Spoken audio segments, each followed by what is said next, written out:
Let's now bring in former Supreme Allied Commander of NATO, retired four-star Navy Admiral James Stavridis. He is Chief International Analyst for NBC News. Admiral, good to see you this morning. Feel free to weigh in and use your naval expertise on the challenges there we're seeing at that pier, but also let's discuss that strike in Rafah. That we know that we can't always take Gaza's health ministry at their word, but there was video circulating last night that shows a lot of children wounded and killed in those strikes and in the fire that followed. The U.S. has repeatedly warned against Israel about a massive offense in Rafah. How do you think the reaction is going to be to this? It'll be perceived as indefensible around the world. And that is a manifestation of the way in which Israel continues to simply lose the information war here. And it's going to have long-term repercussions for Israel, its ability to interact in the international community, its trading partners, indeed, its military partners.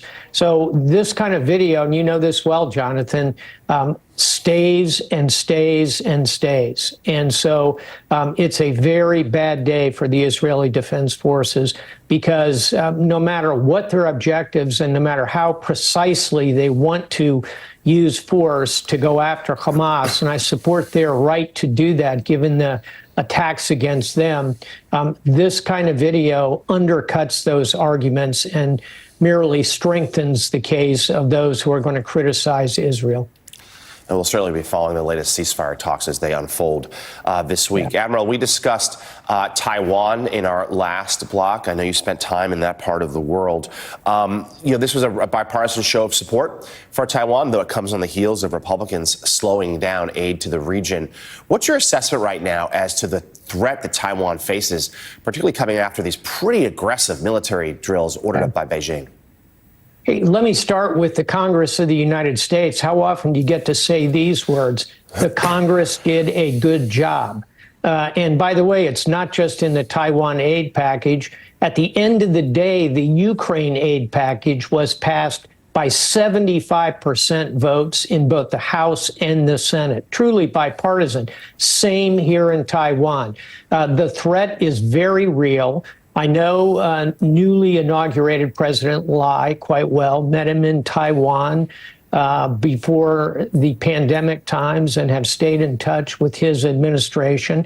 And they correctly perceive China encircling and pushing and tightening a kind of noose around them. So a good moment for the Congress to step up, send a bipartisan group of lawmakers right alongside that $8 billion. Final thought, Jonathan, Taiwan is a rich country. They can afford to buy their own weapons.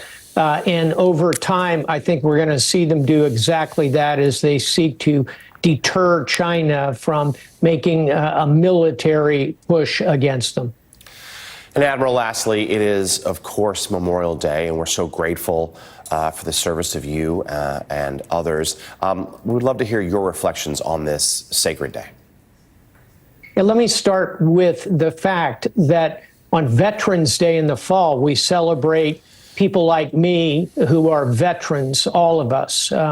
But today is the day for those specifically who have fallen, who have died in the service of their country. And on a day like this, I think back to young Lieutenant Commander Stavridis and the first sailor who died under my command in Desert Shield, Desert Storm. I think of the 1,700 letters of condolence I wrote to those killed in action in Afghanistan when I was Supreme Allied Commander of NATO.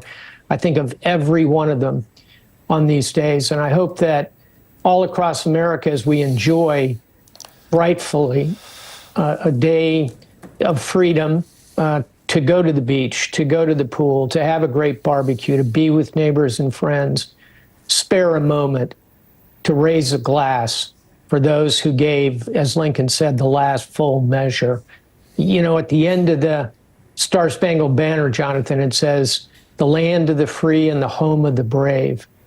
That's correct, but it's really the land of the free because of the brave. That's what Memorial Day is all about. We will take those words with us as we go out through this day, and we're so grateful for them. Retired Admiral James Stavridis, thank you for being with us this morning.